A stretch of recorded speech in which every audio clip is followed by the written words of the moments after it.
عثمانیہ ادارہ ہر آنکھ کا تارا نحمده ونصلي ونسلم على رسوله الكريم. أعوذ بالله من الشيطان الرجيم. بسم الله الرحمن الرحيم. وما آتاكم الرسول فخذوه وما نهاكم عنه فانتهوا. صدق الله مولانا العظيم. اللهم صل على سيدنا ومولانا محمد وعلى آل سيدنا ومولانا محمد وبارك وسلم. محترم معزز بزرگوں دوستوں اور عزیزوں، خیر الکلام ما قل ودل. بہترین بات وہ ہوتی ہے جو تھوڑی سی ہو تو مقصد پر دلالت کر جائے.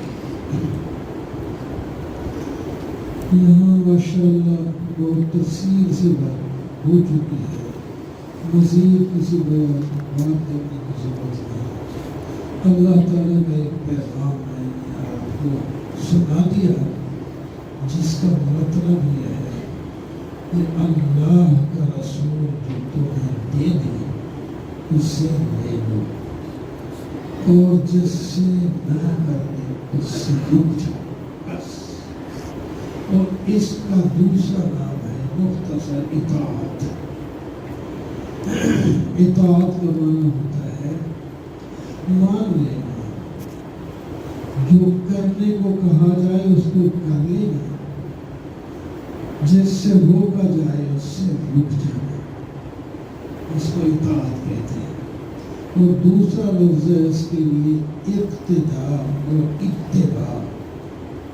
یہ دونوں چیزیں قریب قریب ہیں. اطاعت بھی کریں اور اتباع بھی کریں. اتباع کا معنی ہوتا ہے پیچھے چلنا، نقش قدم پر چلنا. اللہ کے رسول صلی اللہ علیہ وسلم نے فرمایا ہے تمہاری زبان ہر وقت ذکر سے تر رہے. تو ٹھیک ہے ہم ذکر کریں، اور اس کا یہ مطلب نہیں ہے کہ آپ ہر حال میں ذکر کریں.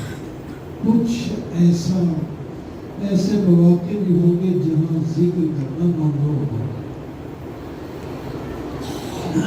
اسی طرح آپ کثرت سے نفل پڑھتے ہیں اور حضور ہے آپ بھی زیادہ سے زیادہ نفل پڑھیں.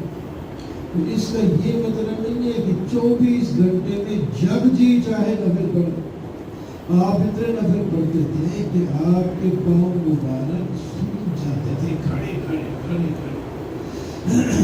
لیکن آپ نے یہ بھی فرما دیا ہے کہ کچھ وقت ایسے مقروء ہیں جس میں آپ کوئی بھی عبادت نہیں کر سکتے.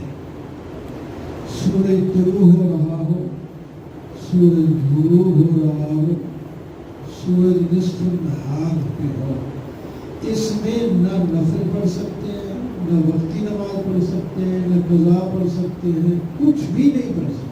ان تین اوقات میں یہ وقت مقروء ہے، مقروء تحریمی ہے. اور 2 وقت ایسے اور ہیں جن میں صرف نفل نہیں پڑھ سکتے. 3 یہ ہو گئے، 2 وہ ہو گئے. عصر کی نماز جب آپ پڑھ لیں مغرب تک اگرچہ آپ کو گھنٹہ 1.5 گھنٹہ بھی ملتا ہے درمیان میں تو آپ نفل نہیں پڑھ سکتے. آپ کا دل بھی چاہے بے شک اگر پڑھیں گے تو مجرم ہوں گے، ثواب نہیں ہوگا، الٹا مجرم ہوگا. اس طرح صبح جب ہو جائے، جب اذان کا وقت ہو جائے، سحری ہو جائے، اس سے لے کر طلوع آفتاب تک آپ کوئی نفل صرف 2 سنتوں کے علاوہ کچھ نہیں کر سکتے. 2 سنتیں پہلے پڑھ لیں، پھر فجر کی فرض سے پہلے. اس کے بعد کوئی آدمی اذان کے بعد آیا کہ میں چلو تحیت المسجد پڑھ لیتا ہوں، تحیت الوضو پڑھ لیتا ہوں. نہیں، ہاں قضا بھی کرنی ہے تو اس کی اجازت ہے. قضا نماز رہتی ہے وہ پڑھ لیں۔ اس طرح نماز ہو گئی، اس کے بعد میں ابھی آدھا پونا گھنٹہ رہتا ہے، کہتے ہیں چلو بھائی میں نفل پڑھتا رہتا ہوں، حرام ہے، ناجائز ہے، نفل آپ نہیں پڑھ سکتے۔ یہ ایک دو مثالیں تھی، اور بھی بہت سی چیزیں ہیں چونکہ وقت آپ تھک گئے، اب کھانے کی بھی انتظار، نماز کی بھی انتظار ہے۔ اطاعت کریں، جو کچھ آپ دے وہ لے لیں، اور پھر اس جو دینے لینے میں ہے ساتھ اتباع کریں، اقتداء کریں، آپ کے پیچھے پیچھے چلتے جائیں، آگے بڑھے نہیں۔ وہ 3 صحابی گئے تھے نا، جب انہیں نبی علیہ السلام کے بارے میں گھر سے پوچھا تو نبی علیہ السلام تک نہیں تشریف فرما تھے، تو جب پتہ چلا کہ آپ کی عبادت رات کو ایسی ہے، دن کو ایسی ہے، روزے ایسے رکھتے ہیں، تو وہ آپس میں کہنے لگے وہ تو اللہ کے نبی ہے، وہ تو اس سے تھوڑی عبادت کرے تو بھی خیر ہے، ہم تو نبی نہیں ہیں، تو امتی ہیں، تو گنہگار لوگ ہیں۔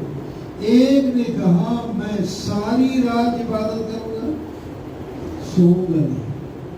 دوسرے نے کہا میں ہر روز نفلی روزہ رکھوں گا، قضا نہیں چھوڑوں گا نہیں۔ تیسرے نے کہا میں دن کو روزہ رکھوں گا، رات کو نفل پڑھوں گا۔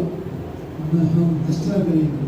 یہ اونچی اونچی آواز میں انہوں نے آپس میں مشورہ کی، گھر والوں نے سن، نبی علیہ السلام تشریف لائے، بتایا کہ 3 آدمی آئے تھے، انہوں نے یہ بات پوچھی، ہم نے ان کو بتا دیا ان کا پردے سے، اور اس کے بعد وہ یہ 3 باتیں کر کے چلے۔ آپ صلی اللہ علیہ وسلم فون باہر میں صحابہ کرام کو اکٹھا کیا اور فرمایا میں تم سب سے اللہ سے زیادہ ڈرتا ہوں، میں تم سب سے زیادہ متقی اور پرہیزگار ہوں، مجھے بھی ضرورت ہے عبادت کی، اور میں تم سے قریب بھی ہوں، جسمانی لحاظ سے بھی قوت ہے میرے پاس، لیکن میں بات کو سنتا بھی ہوں، عبادت بھی کرتا ہوں، میں روزہ رکھتا بھی ہوں اور ترک بھی کر دیتا ہوں، اور میری شادی بھی ہے، میرے بچے بھی ہیں، بیوی بھی ہے، یہ سارا کچھ ہے، یہ میری سنت ہے، جس نے میری سنت پر عمل کیا وہ کامیاب ہے، اور فمن رغب عن سنتی فلیس منی، جو میری سنت سے اعراض کرے گا وہ مجھ سے نہیں ہے۔ اس واسطے جو ہے آپ کی اطاعت کریں، اور اطاعت ایسی کریں جس میں اتباع ہو، اقتداء ہو، تو پھر دنیا اور آخرت کی کامیابی ملے گی۔ اللہ تعالیٰ ہم سب کو مطیع، فرمان بردار اور مقتدی بنائے۔ الحمدللہ رب العالمین والعاقبۃ للمتقین، والصلاة والسلام على سيد الرسل وعلى آله وأصحابه أجمعين۔ ربنا ظلمنا أنفسنا وإن لم تغفر لنا وترحمنا لنكونن من الخاسرين۔ ربنا أتمم لنا نورنا واغفر لنا إنك على كل شيء قدير۔ اللهم ربنا آتنا في الدنيا حسنة وفي الآخرة حسنة وقنا عذاب النار وأدخلنا الجنة مع الأبرار يا عزيز يا غفار۔ یا اللہ، ہم جو یہاں جمع ہوئے ہیں، آپ کی محبت، آپ کی اطاعت، آپ کے رسول کی محبت کے بیان اور آپ کی فرمان کا بیان پڑھا ہے، سنا ہے، یا اللہ ہم سب کو اپنی محبت عطا فرما، اپنے رسول کی محبت اور اطاعت نصیب فرما، صحابہ کرام والے جذبات نصیب فرما، نیک لوگوں کی صحبت نصیب فرما، ان کی انگلی پکڑ کے چلنے، دین کے راستے میں چلنے کی توفیق عطا فرما۔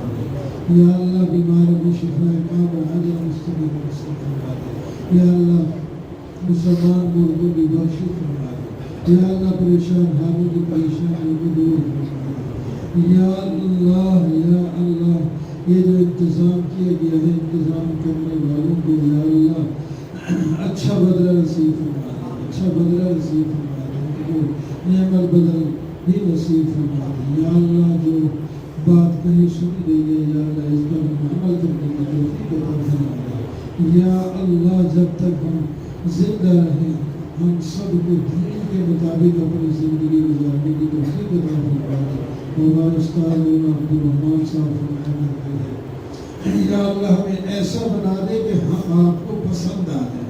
یا اللہ ہمیں ایسا بنا دے کہ ہم آپ کو پسند آ جائیں، تو وہ ایسا ہے جب ہم دین پر چلیں گے تو اللہ تعالیٰ کو پسند نہیں آ جائیں گے۔ یا اللہ ہمیں سنت پر عمل کرنے کی توفیق عطا فرما۔ پھر کہتا ہوں یا اللہ بیمار و شفا نصیب فرما، مسلمان مردوں کی بخشش فرما، جو حاضرین یہاں ہیں ان کی نیک خواہشوں کو پورا فرما۔ بڑی خواہش ہے کہ ہم ایمان والی زندگی اور ہم گزاریں اور ہماری موت بھی ایمان پر آئے، اور یا اللہ آنے والی ساری زندگی آسان ہو جائے۔ جو ہم سے پہلے جا چکے ان کی دوری کو منور فرما دے، ان کے درجات کو بلند فرما دے، ان میں ہمارے والدین اساتذہ بھی شریک ہے یا اللہ ان کو بھی، انہوں نے ہمارے اوپر محنت کی، ہمیں پڑھایا یا اللہ ان کی قبر کو منور فرما، ان کی قبروں کو روشن فرما، ان کی قبروں کو ٹھنڈا فرما یا اللہ ہمیں ان کے لیے صدقہ جاریہ بننے کی توفیق عطا فرما، ہمارے بچوں شہیدوں ہمارے لیے صدقہ جاریہ بننے کی اللہ توفیق عطا فرما، مساجد کو، مدارس کو، مراکز کو یا اللہ دینی مراکز سب کو یا اللہ آباد فرما، اس کی ضروریات کو اپنے غیب کے خزانے سے پورا فرما۔ وصلی اللہ تعالی علی خیر خلقہ اجمعین۔